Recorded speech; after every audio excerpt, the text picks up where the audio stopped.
Mm, New day. New day, new way. Turn it up, leaning 15 minutes. Let the change begin. Busy life, big dreams, so much noise in your ears. We cut straight through, make the next step clear. Thought for Thursday, real talk, real tools right now. In 15 we move the dial, simple steps, strong moves. You'll see how. Thought for Thursday, clarity that sticks. You'll feel it from insight to action. Impact that stays. Thought for Thursday, let's change a day.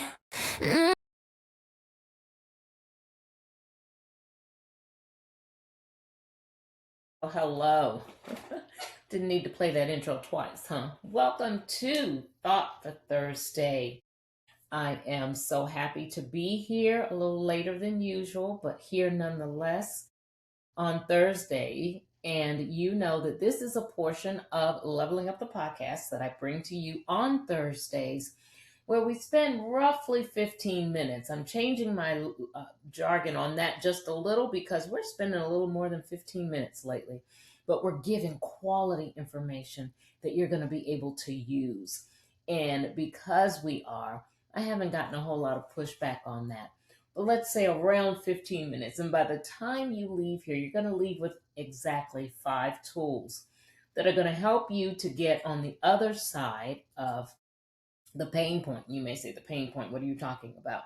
We talk about issues that affect us, things that affect our everyday lives, things that affect our career, things that get in our way as we try to maneuver going from day to day. We talk about that.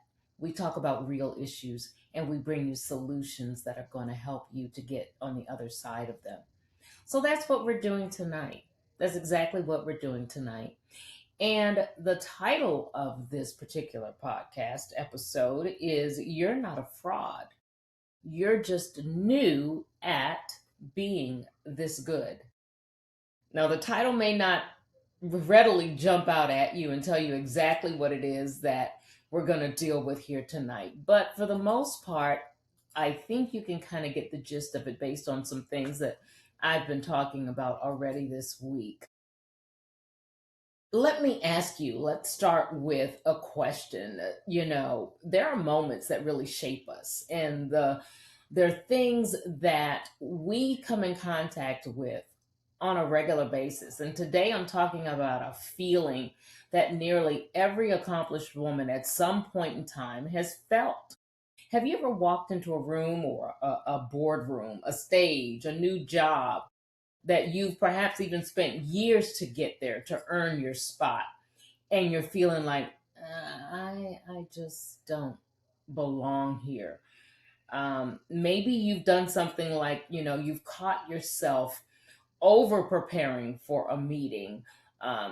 You're qualified to lead it, but you're staying up late. You're rewriting things. It's a presentation. You want to make sure that you get it just right, or you're downplaying a promotion or a degree, an award, because some part of you is convinced that it was luck, timing, or someone was just being generous with you.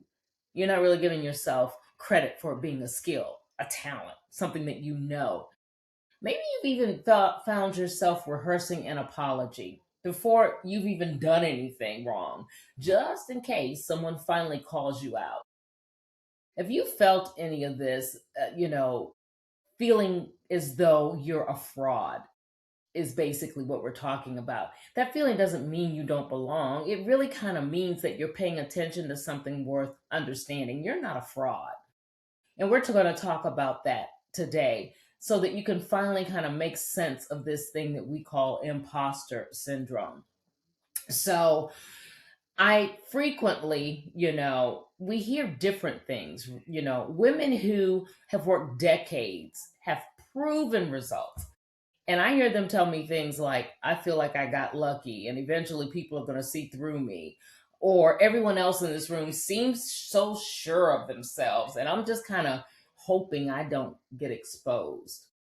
One of my favorite things that I've heard, okay, I don't want to raise my hand for this opportunity. And I said this a little bit last week, because what if I'm not actually ready? Or how if I do good, like we were talking about last week, and they expect it all the time? Imposter syndrome doesn't really show up because you're unqualified. It shows up almost exclusively in people who are capable and people who are self aware and kind of hold themselves to high standards. And in fact, women who worry most about this, most about being a fraud, are usually the ones least likely to actually be one, because true incompetence rarely comes with this much self-scrutiny. That's an important thing to sit with for a minute. This isn't a competence problem that we're talking about here. It's a belief problem, and belief problems respond completely differently to than skill problems do. So, what are you thinking? What is it that you have been feeling? There's that woman who spent 15 years, and instead of feeling proud of what she's done, finally getting into the position that she's been waiting for, and say, "Oh, I think I made a mistake." And it's because you feel as though you're not really bringing to this position, or to what it is that you've waited so long for. You're not bringing real skills, real talent, real capability to what it is that you do. You feel that everybody else is smarter than you. You feel that somebody else has credentials that are going to far outweigh your years of experience, that really are boots on the ground experience that has really put some meat on your bones. I dealt with someone once who we had to really dig deep, and I started by pointing out all of her qualifications, all of the evidence that she had presented over the years. She had changed roles, but she hadn't really updated her identity to match that. Part of it was still operating from a belief system of the person she was in that first year where she started on the job, and not the leader that she had actually become. So we had to work through that. All right. Making sure and understanding that really who you have on paper really is who you are.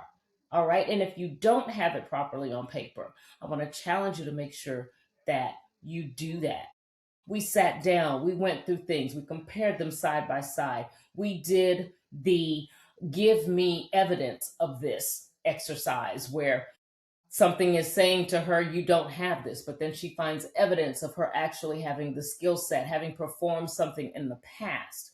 We did all of that so that she could see the gap clearly was not that she did not have the skill set.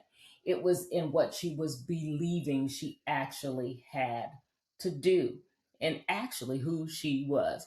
So, what eventually started happening is she stopped trying to prove herself. All right. Because that takes up a lot of energy, a lot of time. And that trying to prove yourself frequently feeds into this imposter syndrome.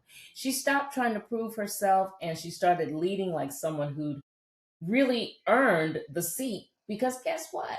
She had. So here's what's really going on underneath imposter syndrome. Let's go a little deeper on this. It's rarely about your actual abilities. It's more about an outdated identity that is running in the background, that you need to realize is sitting and whispering rules from an earlier chapter of your life. Rules like you have to earn your place every single time, or confidence is arrogance, or if it comes easily, it doesn't count. And a lot of us who've changed careers, especially women, stepped into leadership kind of later in life, or reinvented ourselves after 40. We carry an extra layer of this. We're not just doubting our skill, we're really doubting whether we're allowed to take up the space of this new identity that we've stepped into. And nobody hands us a manual for that. Let's be real. There's no manual that says this is how you do it. Nobody tells you that feeling like a beginner while performing like an expert, all right, is actually a normal part of growth, not proof that you don't belong. So the shift that has to happen is moving from I need to prove I deserve this to I already earned this. I've earned it. And now is the time that I get to grow into it. Think about it in that way. Not that single shift changes how you walk into the room every time. It changes your posture, your voice in meetings, and the opportunities that you really need to say yes to more often. It's different, from spending all of your energy kind of defending your seat and spending that same energy, you know, putting it on things that you really need to spend energy on taking up the time, the space to do what it is. So I'm going to give you some tools tonight, like I promised I would.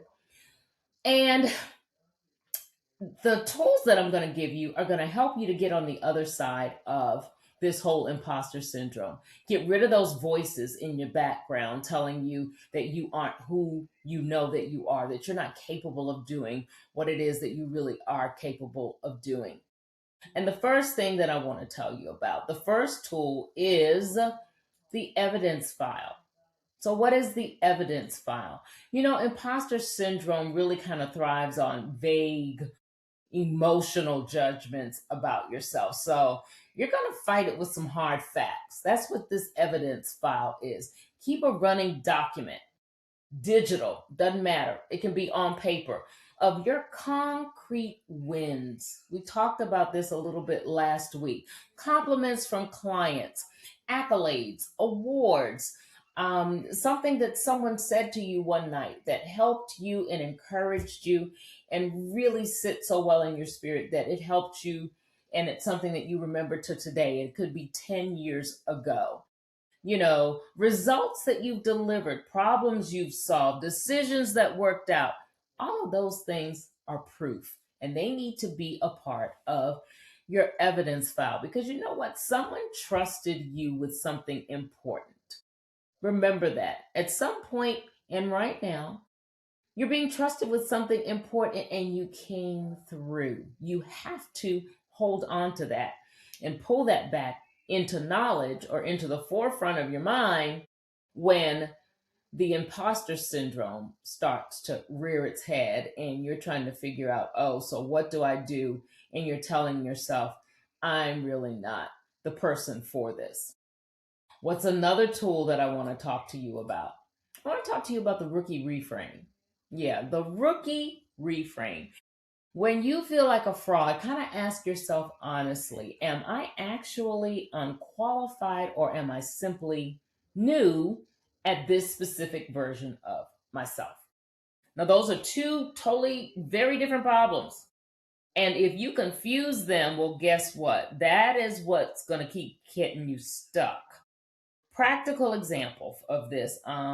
If you're 6 months into a leadership role and you still feel unsure in certain meetings, that's not fraud. That's normal. That's a normal learning curve. Nobody really comes, I don't care what kind of experience you've had, every new position has a learning curve. There are things that you're going to have to get around, understand, get behind. Name it as I'm new at this, not I don't belong here. Name it as I'm new at this, not that I don't belong here. Remember that, because that's important. All right, let me give you a third thing. The third one is the comparison check. The comparison check. Imposter syndrome loves to measure, okay, behind the scenes against everyone else's highlight reel. When you catch yourself thinking, she makes it look so easy, I must be behind. See, look at her. Look at him. That's proof. Look at how they just flow right into this. Look at how the results just came so easily. What do I actually know about what this costs her, or what do I actually know about what it is that she's presenting? Don't put yourself through that. All right? Make sure that you understand that everyone's footsteps are different. I don't care if you wear the same size shoe. Guess what? that doesn't mean that your foot is exactly the same size.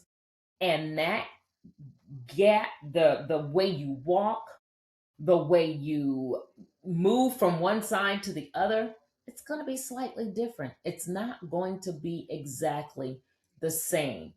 Reframe what you're saying, reframe what you're thinking, reframe and refrain from comparison checking, because comparison is definitely the thing that's going to always pull you down. Realize that you are uniquely yourself, and you are going to perhaps tackle the very same problems in a different way, in your style, in your technique.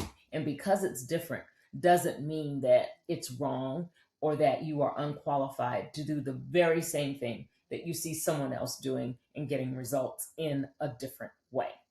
All right. I don't want to lose track of my so we are talking about the comparison check. The next thing is the, hold on, I think I skipped one for you. We did the comparison check. Let's go, and we talked about the rookie reframe. Stay with me just a second here. I'm having a brain cramp. There is a fourth. Oh, the permission to be seen. Let's look at that one. The fourth is the permission to be seen. What can I say about this one? So, a lot of imposter syndrome is really a fear of visibility. We talked about that even a little bit last week in our other topic. If I stay quiet, I can't be exposed. How if they see me for who I really am? How if they see me and think that I'm not who I've been saying that I am all this time? But, hiding also means you can't be fully valued. You're so afraid that they're going to see you for who you really are, which is just fine. All right. But you're hiding, and hiding causes you not to be fully valued, promoted, or even trusted with the bigger things. And it quietly teaches the people around you to underestimate you. They underestimate you. And what you may be seeing in them underestimating you is making you feel as though you have imposter syndrome. And it's not that you can't do it, it's you've put yourself in a position where people don't see the value. It's not that you don't have the value. So make sure that you're not looking for that permission to be seen. Don't hide. It's all right. Go out. I've always said, be yourself, be authentically who you are. Know that what you bring may be different, and different is not bad. Different is just different. And all of the years, all of the research, all of the work you've put into getting to the place where you are really is just fine, and it qualifies you. And it's proof that you should not be sitting back and kind of hiding behind this imposter syndrome that you're feeling. All right. And the fifth one is the name it script. If I can get it to show here. There we go. The name it script. A simple phrase to interrupt that spiral in real time. This is the imposter syndrome talking, not the truth. Something like that. Oh, I know that's not true. That's where you also hit the evidence file, because I was able to do this meeting last year when I had, 15 different tasks that needed to be accomplished within a 5-hour period in order to get the program up and going the next day. And we successfully did it. Whatever it is, you come up with a name, you come up with a script that's going to immediately tackle that thought, that feeling as soon as it crops up. Say it silently. The moment you notice the doubt creeping in, and let it be a signal rather than a stop.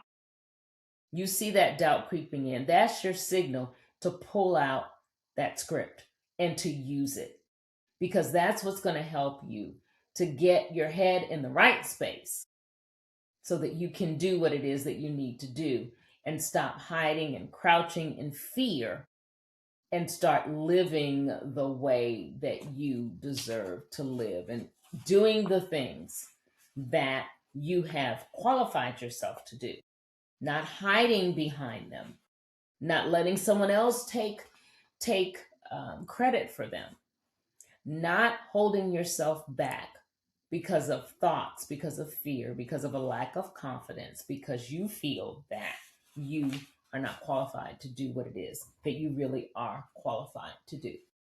So that's it. 5 tools that are going to help you to get on the other side of this thing that keeps holding you back, this thought, this imposter syndrome that is really starting to run rampant with you. Here's what I want you to carry the rest of this week and next week. It's the fact that you feel like an imposter is not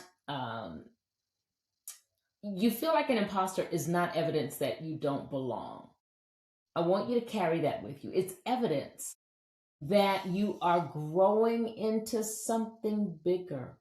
Just like the title kind of hinted at. You're not a fraud. You're growing into something bigger than your old identity was able to handle, than your old identity was used to, than your old identity could handle, than your old identity could house.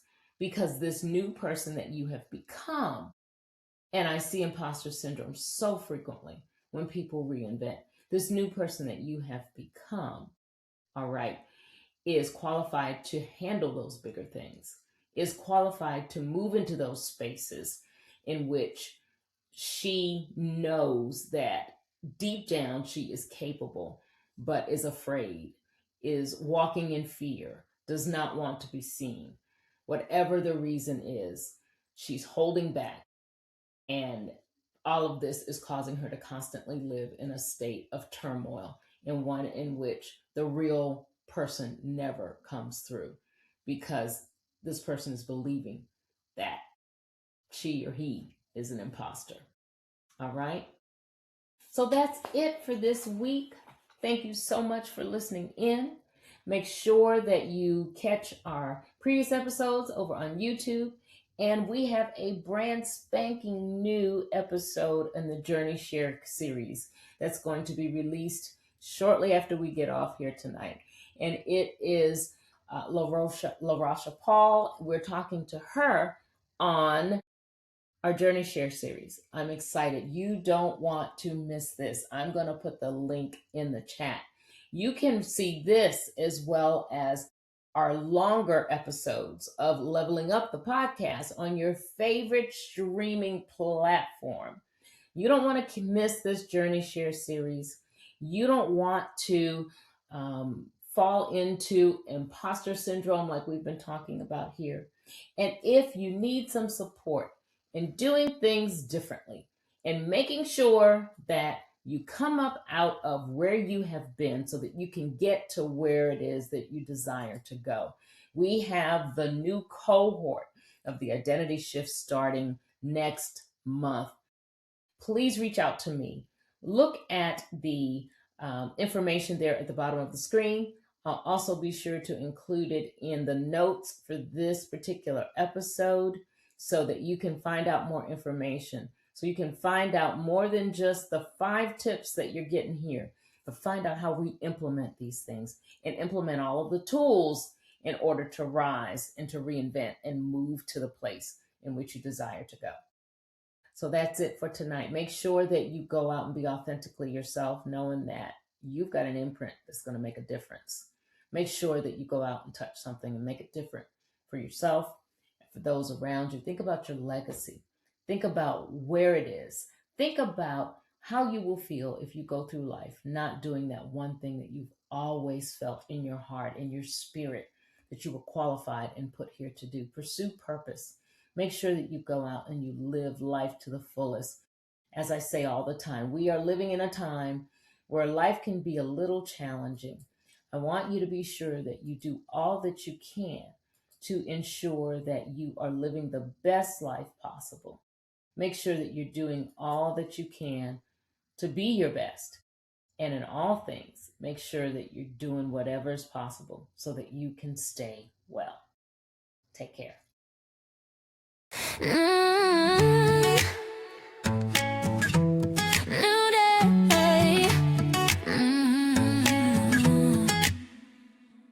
New day, new way. Turn it up, leaning